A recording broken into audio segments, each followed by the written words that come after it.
अस्सलाम वालेकुम गाइस, कैसे हैं आप सब लोग। उम्मीद करते हैं आप सब लोग खैरियत से होंगे, अपने अपने घर में खुश और आबाद होंगे। अल्लाह पाक आप लोगों को हमेशा खुश और आबाद रखें, आमीन सम आमीन।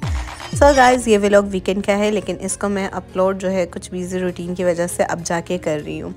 सो यहाँ पर मैं भी रेडी हो गई थी, बच्चे भी रेडी हो गए थे और हम आदिल का वेट कर रहे थे। जैसे कि आप लोगों को पिछले व्लॉग से पता होगा, हमारी गाड़ी की स्क्रीन जो है वो ख़राब हुई हुई थी, तो उसको ठीक करवाने के लिए आदिल जिम से कहीं और चले गए थे और हम लोग घर पे बैठे हुए आदिल का वेट कर रहे थे। खैर, यहाँ पर मैं तैयार श्यार हुई थी और बच्चे जो है वो रेडी होके मोबाइल यूज़ कर रहे थे। खेल चुके थे वो लोग और खेल खेल के थक चुके थे। सो आप लोग बताएं, आप लोग वीकेंड्स पे क्या करते हैं, क्या हो रहा है, क्या नहीं हो रहा। आज का हमारा वीकेंड का कोई ख़ास प्लान तो है नहीं है, लेकिन बस बाहर जाएंगे तो ही पता चलेगा कि क्या करना है क्या नहीं। और ये मगरिब का टाइम था, तो मगरिब की अज़ान हो गई थी, तो मैंने सोचा कि मैं जल्दी से नमाज़ पढ़ लूँ।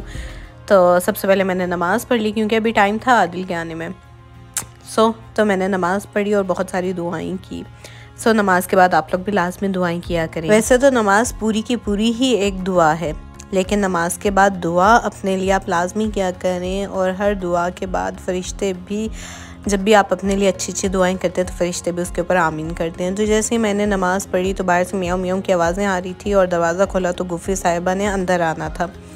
यहाँ गुफ़ी अंदर एंटर हो गई थी। जब भी मैं नमाज़ पढ़ती हूँ तो मेरी कोशिश होती है कि गुफ़ी किसी और कमरे में ही हो, क्योंकि गुफ़ी जो है वो नमाज के अंदर आके देख रही होती है कि आखिर ये चादर जो है वो किस तरह से मूव कर रही है। और मैं हमेशा नमाज की चादर यही पहन के नमाज़ पढ़ती हूँ, क्योंकि ये फुल सर से लेके पाँव तक आपको कवर कर देती है। ये देखें, ये चादर के साथ किस तरह खेलती है और ये इसी तरह से देखती है कि आखिर ये हो क्या रहा है। खैर, गुफ़ी के अपनी ही मौजें और अपने ही मज़े हैं और इसके साथ घर में हमारे एक अलग ही रौनक है। अच्छा, इसके बाद जो है वो मुझे याद आया कि अभी कुछ टाइम बाकी है, तो मैंने सोचा कि मैं अपने लिए एक मास्क बना लूँ। मैंने दोपहर से जो है वो इसको बल्कि दोपहर से मैंने जो है वो ड्राइड एप्रिकॉट्स इनको मैंने पानी में डाल के रखा हुआ था। उसके बाद में इनको मैंने निकाला और इस तरह मैंने इसको चॉपर में डाला और साथ में मैंने थोड़ा सा जो है वो फ्रेश मिल्क या कोई भी जो भी आपके पास दही हो या दूध हो, ये मैंने रेमेडी एक शो में देखी थी। खैर, तो मैंने इसकी ये रेमेडी जो है वो बना के, तो ये मैं अपने पास रख लेती हूँ, इसको स्टोर कर लेती हूँ। ये 1 वीक तक जो है आराम से चल जाता है मेरा। खैर, क्योंकि मैं डेली बेसिस पे यूज़ नहीं करती हूँ, एक दिन यूज़ कर लिया, एक दिन नहीं यूज़ कर लिया। खैर, ये फेस के लिए भी बहुत अच्छा है, हाथ पाँव के लिए भी बहुत अच्छा है और बिल्कुल नेचुरल इंग्रेडिएंट्स हैं। तो नेचुरल इंग्रेडिएंट्स को आप यूज़ किया करें, उसके आप मास्क बनाया करें। एज़ कम्पेयर टू जो आप मास्क बाहर से लेते हैं, उससे बेटर आप घर में बना सकते हैं। बेशक वो कॉफ़ी मास्क हो या एप्रिकॉट हो, योगर्ट हो, टर्मेरिक हो, कोई भी मास्क हो। जब मैं बना के रूम में आई तो गुफ़ी जो है वो बेड के ऊपर सो चुकी थी। इसको बहुत मज़ा आता है हमारे बेड के ऊपर सोने का।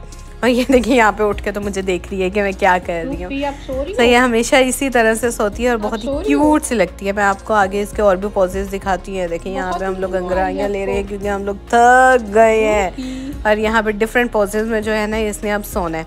तो मैं आपको वो दिखाती हूँ, आप लोगों को बहुत मज़ा आएगा, आप लोग एंजॉय करेंगे।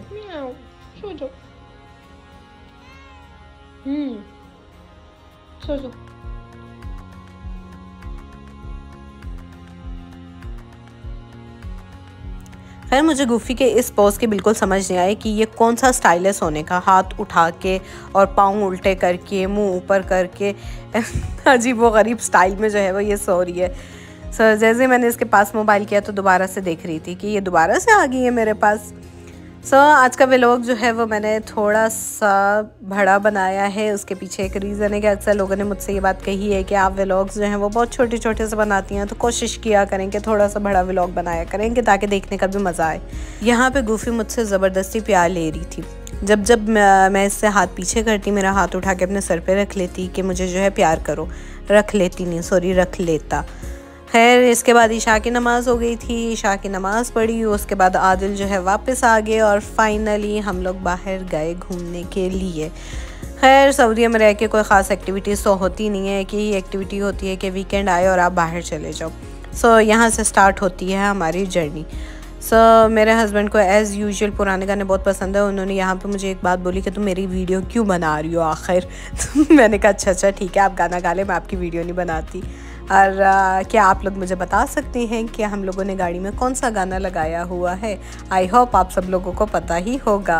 हमेशा हमने कहीं पे भी जाना हो तो हम लोग इसी रोड से गुज़रते हैं, जो कि किंग फहद रोड है। और यहाँ पे हम लोग गुज़र रहे थे और आदिल मुझसे एक ही सवाल कर रहे थे, अच्छा बताओ तुमने क्या खाना है, कहाँ पर जाना है, क्या करना है। मैं एक ही बात कह रही थी, मुझे आज कुछ नहीं पता कि हमने कहाँ जाना है, क्या खाना है, क्या पीना है, कुछ भी समझ नहीं आ रहा। और यही बातें करते कराते हम लोग आउट ऑफ रियाद चले गए थे तकरीबन। मतलब हमारी इतनी लॉन्ग ड्राइव हो गई थी कि हम लोग बनबान एरिया के पास पहुँच गए थे। वहाँ पे पहुँचने के बाद मैं आदिल से कह रही हूँ आखिर हम लोग जा कहाँ रहे हैं। वो कह रहे हैं मुझे नहीं पता, मैं तो बस गाड़ी चला रहा हूँ, हम लोग कहाँ जा रहे हैं आई डोंट नो। सो ये देख सकते हैं आप लोग यहाँ पर हम लोग किस एरिया में पहुँच चुके थे। और ये एरिया में लास्ट टाइम जो है वो रियाद सीज़न भी हुआ था। और इस एरिया में वैसे कहा जाता है कि यहाँ पर जिन्नात भी हैं। खैर मुझे हॉरर स्टोरीज़ का बहुत शौक़ है, बहुत मज़ा आता है मुझे ऐसी बातें करने में। लेकिन आप लोग बताएं, आप लोगों को मज़ा आता है क्या ऐसी बातें करने में। खैर वहाँ से हम लोगों ने यू टर्न लिया, यू टर्न लेके हम लोग वापस चले और वापस हम लोग फिर पहुँचे ताहलिया स्ट्रीट के ऊपर। सो वहाँ का व्लॉग मैं आपको आगे दिखाती हूँ। यहाँ हम लोग तालिया स्ट्रीट पे पहुँच गए थे और यहाँ पे पहुँचने के बाद आपका जो मेन मिशन स्टार्ट होता है वो होता है पार्किंग का। सो यहाँ हमें एक गाड़ी मिली थी लेकिन जिसकी ब्रेक लाइट्स ऑन थी, लेकिन जब मैं उतर के उधर गई 10 से 15 मिनट के बाद तो पता चला कि गाड़ी में तो कोई है ही नहीं।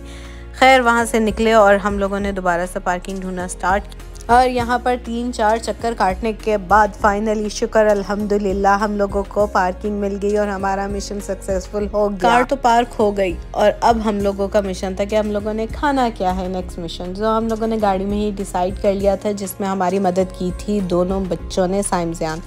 और ये दोनों यहाँ पे कह रहे थे कि ये वाली लाइन के ऊपर हम सब लोगों ने चलना है और सब लाइन बनाएंगे और कोई भी चीटिंग नहीं करेगा।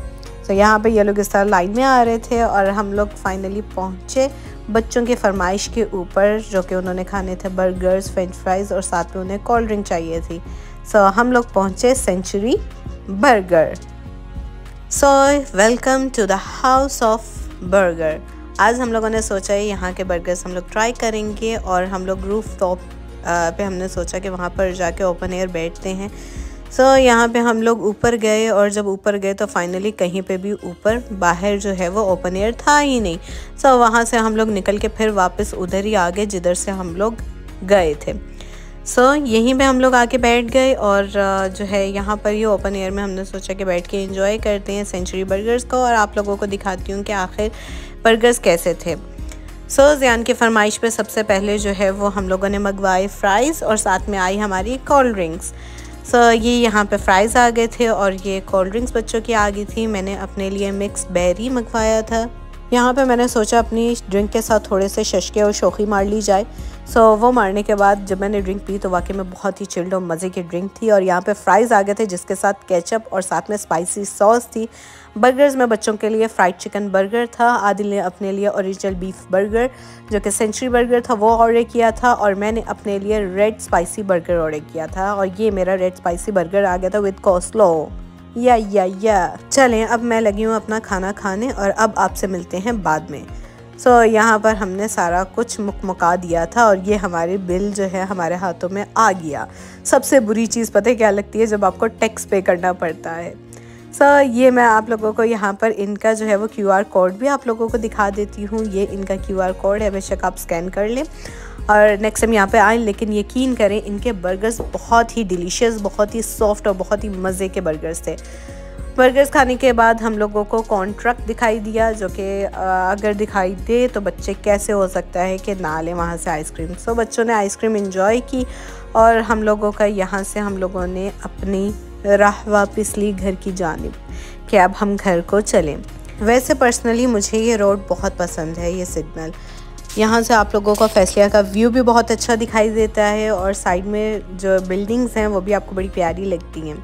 लेकिन यहाँ आता है कहानी में ट्विस्ट कि मुझे याद आया मैंने तो कोई स्वीट खाई ही नहीं, ये तो स्वीट बच्चों ने लिया है। सो हम लोगों का नेक्स्ट स्टॉप था लोरेंजो पिज़्ज़ा, जहाँ से मैंने अपने लिए कुकी केक ऑर्डर किया। 15 मिनट के तवील इंतज़ार के बाद चॉकलेट चिप कुकी मेरे हाथ में था। सो यहाँ पर व्लॉग होता है ख़त्म और अब हम लोग कर रहे हैं rest. So guys tata bye bye, अल्लाह हाफिज़। लाइक करना, शेयर करना, कमेंट करना मत भूलिएगा। इसके साथ साथ अपनी दुआ में याद रखिएगा।